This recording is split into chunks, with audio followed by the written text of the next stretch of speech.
Hey guys, in this video I will show you how to set up two-step authentication on Yahoo Mail.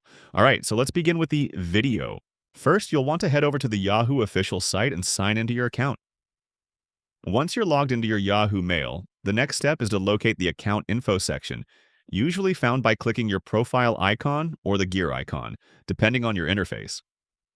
Click Account Info and you'll be directed to the settings page where all your account details are displayed. Within these settings, look for the Security section. This is where you manage all security-related options connected to your Yahoo account. And then scroll until you see two-step verification. Click on Turn On, and Yahoo will prompt you to choose how you'd like to receive your verification codes. Typically, you can receive them through a text message or via an authentication app. Enter the required information to set up your chosen method, and Yahoo will send you a test verification code to confirm everything is working properly. Enter the test code you receive. Then Yahoo will ask to add any recovery method.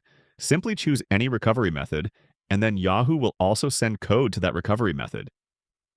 Once you enter that code, simply click on Next and you are done. And that's it. So that is how you can set up two-step authentication on Yahoo Mail. So that's all for this video. Thanks.